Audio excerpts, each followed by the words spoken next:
참고로 이 행성은 지구 지름의 99%, 질량은 91%, 사이즈나 질량만 보면 거의 우리 지구와 유사한 곳이라고 볼 수 있죠. 다만 이 LHS-475b는 생명체가 살긴 어려울 겁니다.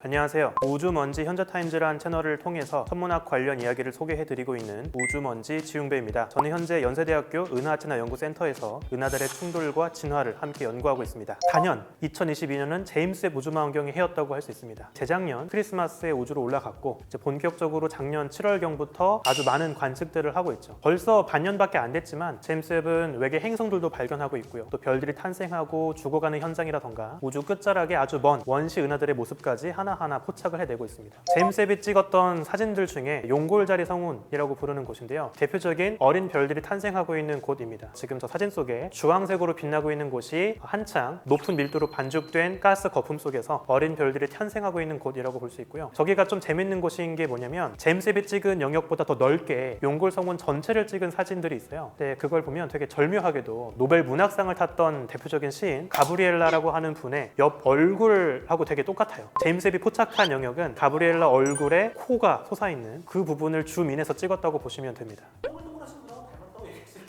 그렇죠. 얼굴이 만약에 동글동글하신 분이면 내 얼굴이다라고 우겨셔도 아무도 뭐라 할 사람 없을 겁니다. 제임스 웹이 또 하고 있는 중요한 역할 중에 하나가 생명체가 살 법한 외계 행성을 찾는 거죠. 그리고 최근에 제임스 웹이 직접 새로운 암석형 외계 행성을 발견했습니다. LHS-475라고 하는 별은 태양보다 훨씬 미지근한 적색 외성이란 별인데요. 이 별 곁에 바짝 붙어서 돌고 있는 암석 행성을 발견을 한 거죠. 참고로 이 행성은 지구 지름의 99%, 질량은 지구 질량의 한 91%, 사이즈나 질량만 보면 거의 우리 지구와 유사한 곳이라고 볼 수 있죠. 다만 이 LHS-475b는 생명체가 살긴 어려울 겁니다. 행성 자체는 크기나 질량이 지구랑 비슷하지만 중심별에 너무 가까이 붙어 있거든요. 중심별과 행성 사이 거리가 수성의 궤도 사이즈의 7%밖에 안 돼요. 너무너무 중심별에 바짝 붙어 있죠. 굉장히 높은 온도로 뜨겁게 달궈진 아주 뜨거운 불덩어리 암석 행성이라고 보는 게 좋습니다.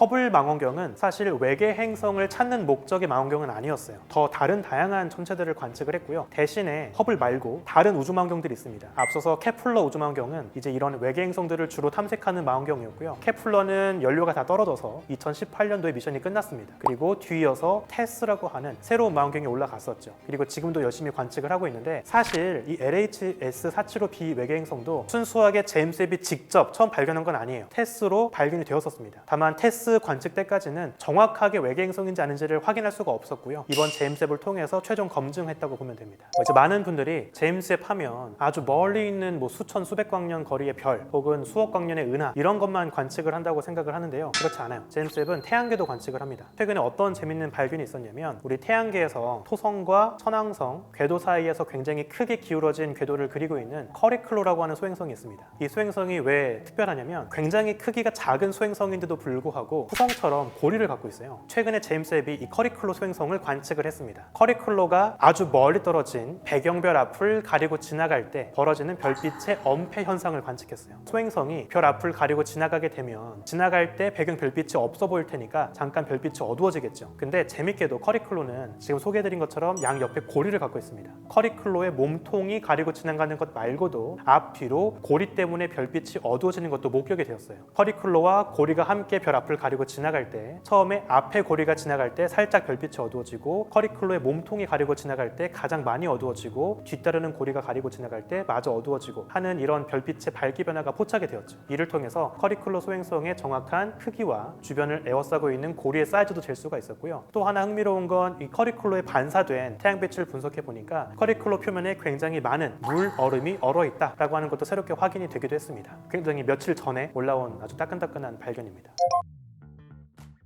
너무 좋은 질문인데요. 제임스 웹이 사실 역사적인 우주 망원경이기도 하지만 단순히 그걸로 끝나는 게 아니에요. 더 넓게 보면 제임스 웹은 앞으로 이어질 차세대 우주 망원경들을 위한 기술적 테스트의 목적이 있다고 보면 됩니다. 기존 망원경과 제임스 웹의 가장 큰 차이가 뭐냐면 기존 망원경은 사이즈가 그리 크지 않아서 거울을 단일경 하나의 거울로 깎아서 만들 수가 있었어요. 근데 사진 보시면 제임스 웹은 거울이 되게 많습니다. 사이즈가 너무 커서 육각형 모양의 조각 거울을 여러 개 모아서 하나의 큰 거울을 만들었어요. 여러 개의 거울로 하나로 큰 거울을 붙여서 만드는 우주망원경 기술은 이번이 처음입니다. 앞으로 이어질 다음 우주망원경도 똑같이 사용할 예정이에요. 현재 계획에 따르면 2030년쯤에 제임스 웹보다 2배 더 큰, 더 커다란 우주망원경을 만들어서 제임스 웹조차 보지 못했던 더 머나먼 우주를 보겠다라고 하는 목적들을 준비하고 있습니다. 그리고 사실 제임스 웹도 엄청나게 딜레이가 많이 됐거든요. 한 번도 해본 적 없는 하이 테크놀로지를 쓰다 보니까 매번 테스트를 할 때마다 여러 문제가 벌어졌어요. 발사가 되기 전까지만 해도 되게 많은 천문학자들이 좀 비판적으로 야 저거 결국에 못 올라가고 박물관으로 가는 거 아니냐 이렇게 막 비꼬기도 했었거든요. 근데 정말 다행히도 여러 기다림 끝에 우주로 가게 되었고 무사히 잘 작동을 하고 있습니다. 안타깝게도 제임스 웹은 되게 많은 장비가 들어가다 보니까 문제가 많아요. 아시겠지만 복잡한 기술이 들어갈수록 성능은 좋아지지만 고장이 잦아지거든요. 이런 문제가 제임스 웹에서도 똑같이 벌어지고 있다라고 보시면 되겠습니다. 우주 망원경들은 대부분 역사적인 의미가 있는 천문학자들의 이름을 붙입니다. 허블 망원경도 에드윈 허블, 그다음에 아까 소개해드린 케플러도 요하네스 케플러, 이런 천문학자들의 이름을 많이 붙이거든요. 근데 제임스 웹 같은 경우에는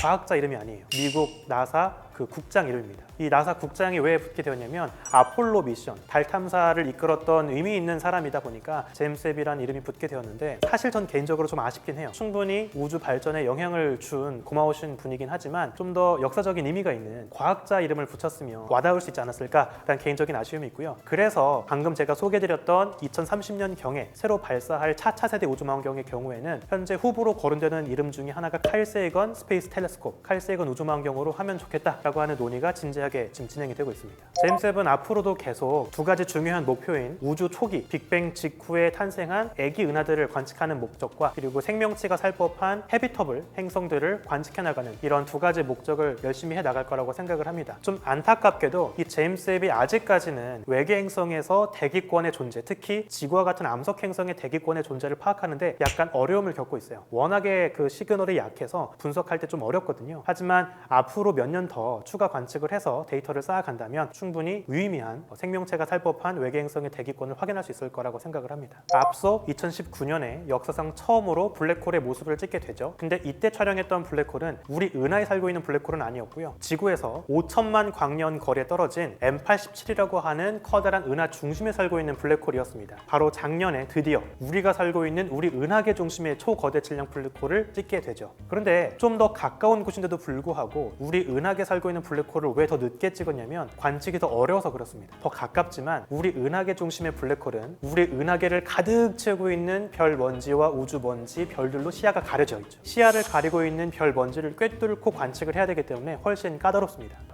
블랙홀은 빛조차 빠져나오지 않는, 빛을 내지 않는 천체라고 했는데 그러면 저 사진에 찍힌 건 무슨 빛을 찍은 거냐? 이제 의심이 들 수 있거든요. 엄밀하게 말하면 블랙홀 자체를 찍은 건 아니에요. 블랙홀 주변에 퍼져 있는 빛의 흔적을 찍은 겁니다. 블랙홀은 굉장히 강한 중력으로 주변의 물질을 빨아들이죠. 그러면 주변에 뜨겁게 달궈진 물질의 원반, 강착 원반이 만들어집니다. 강착 원반에서 새어나오는 빛들이 있을 거예요. 사방에서 퍼져나가는 빛들이 블랙홀의 강한 중력으로 인해 사방으로 왜곡되면서 이제 빛의 경로가 막 휘어지죠. 그 휘어진 빛의 경로가 우리 지구로 들어오면서 둥근 모습으로 목격이 되는 겁니다. 그래서 우리가 저걸 뭐라고 하냐면 더 정확하게는 블랙홀 주변 빛의 그림자, 빛의 골이라고 부르고요. 그래서 약간 비유하자면 궁극적으로 우리가 보고 싶은 블랙홀은 커다란 괴물의 목 구멍이라고 본다면 블랙홀 주변에 막 집어삼키고 있는 물질이 남긴 흔적은 그 괴물이 먹고 남긴 음식물 찌꺼기라고 볼 수 있고 우리가 포착한 저것은 블랙홀의 목 구멍을 에워싸고 있는 입술 자국, 블랙홀의 키스 마크라고 볼 수 있습니다.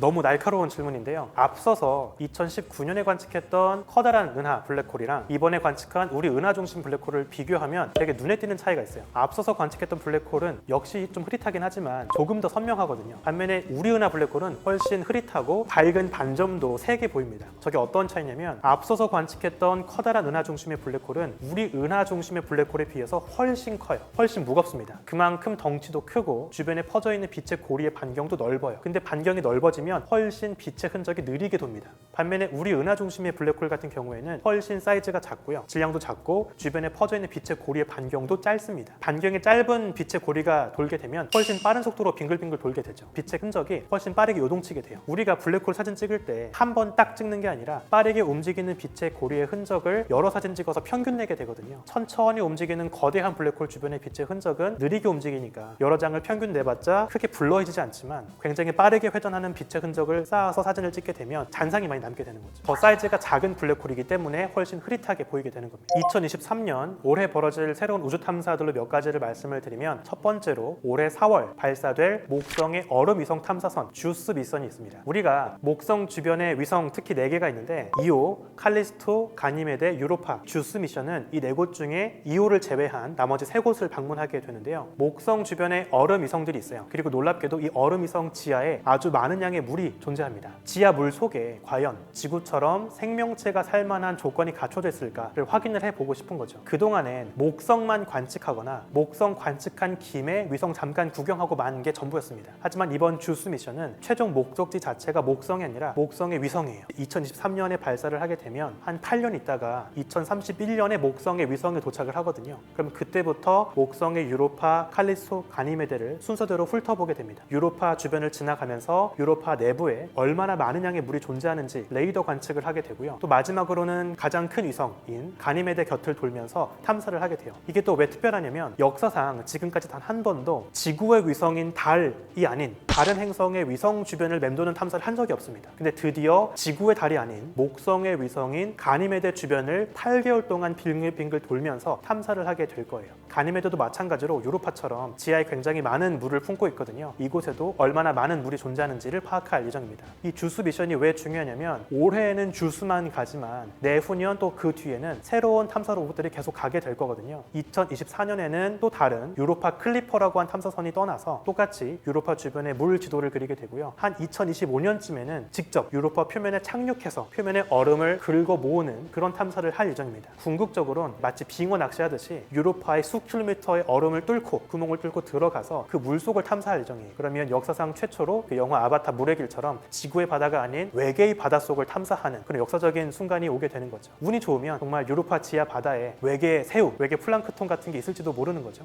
지금 가고 있는 건 없고요. 현재 목성 주변에서 운용되고 있는 주노라고 한 탐사 로봇은 있습니다. 다만 아쉽게도 이 주노 탐사 로봇은 목성을 주로 탐사를 하고 있고 목성의 위성들은 가끔씩 궤도가 맞을 때 지나가면서 탐사하고 있는 것이 전부인 거죠. 약간 한계가 있습니다.